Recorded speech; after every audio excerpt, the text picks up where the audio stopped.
Masters Universe Classics fans, we have Perfuma, sensational flower maiden, and she's part of the Princess of Power toy line. There's a few different figures here and there that I never got a chance to review from the Masters Universe Classics series, so I'm going to go through the few that I do have that I haven't opened yet. This is one of them. The bio reads, real name Terra, born on Etheria in an enchanted flower garden far, far away where sunflowers sang and daffodils danced. Terra was taught by the magical flowers to put people to sleep. She now uses a secret power to help She-Ra in the Great Rebellion. Whenever Catra and the evil horde try to make mischief, she opens her petals into a beautiful blossom. As soon as enemies get a whiff of her perfume, all they want to do is fall into a deep slumber. She later used her power on Eternia, traveling with She-Ra to join the heroic Masters of the Universe in the continuing battle against Hordak.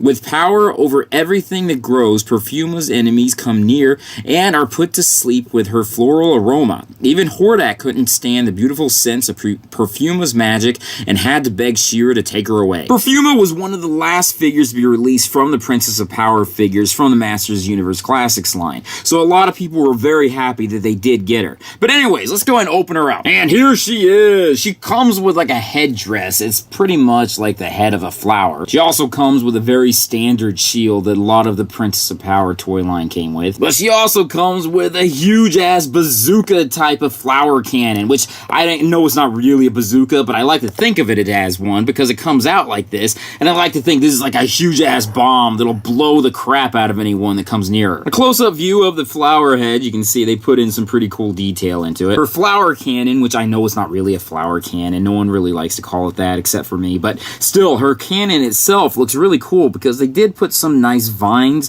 all around it and it's sculpted on there. And it's not really difficult to put the flower in, and it just kind of slides right in and bam bada bing. Also, a close-up view of her flower head. It comes right off. It's not like it's on there really securely. Some people have glued theirs on. In fact, that's probably what I'm going to end up doing just because I don't want it to fall off and end up losing it. Some people aren't too happy with the face sculpt of Perfuma, but I don't see anything wrong with it. I'm not too happy with the bangs, but you know what? It's not a deal breaker or anything. I like her hair a lot, but being that she's plant-based, I think it'd be really cool if it was all wild and going in all these different directions, almost as if she can control them like vines. Her gauntlets are very coolly sculpted here. Same thing with her dress. If you look closely, you can see like kind of little flower emblems or just little designs going all up and down her dress. Same thing with her breasts. It looks like she has like leaves sculpted onto it. Not to mention she's got the leaves and vines going around her as well. Her boots are also nicely sculpted on. And a view from the back, you can see the belt that she's got around her also has some cool sculpt on it. You can see the tiara that she's wearing has like little pink petals going around.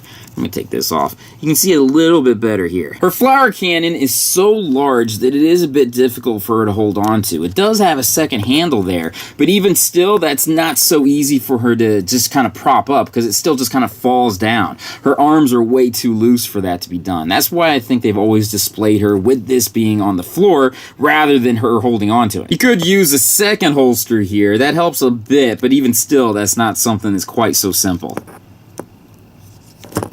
Let's go through her articulation. First, she can move her head, upper arm movement, bicep movement, elbow movement, wrist movement, waist movement, upper leg movement, knee movement, and ankle movement. She's definitely a very cool figure, and I do like her. I don't think she deserved all the hate that I read online about her. Also, if you're not aware of this, she smells really good, too. They made sure to try to make her smell like the original figure that came out. I think it's slightly different. In fact, I was reading different people online saying that it smells completely different from what theirs smelled like as a kid. I never had the original Perfuma, so I couldn't really compare it myself. Finally, here's a shot of Perfuma with some of the other members of the Great Rebellion. I'm really liking her figure a lot. I think she came out really cool. If you wanted to get her, she was originally available at MaddieCollector.com, but she's been sold out for some time. Maybe they'll make some sort of overstock sale along the way. Who knows? Otherwise, you can get her on either Amazon or eBay. But anyways, thank you guys for joining me in this toy review. Be sure to check out my Patreon site, my social media sites, my websites, and everything else out there. Peace, love, namaste, and I'll join you guys later. Peace.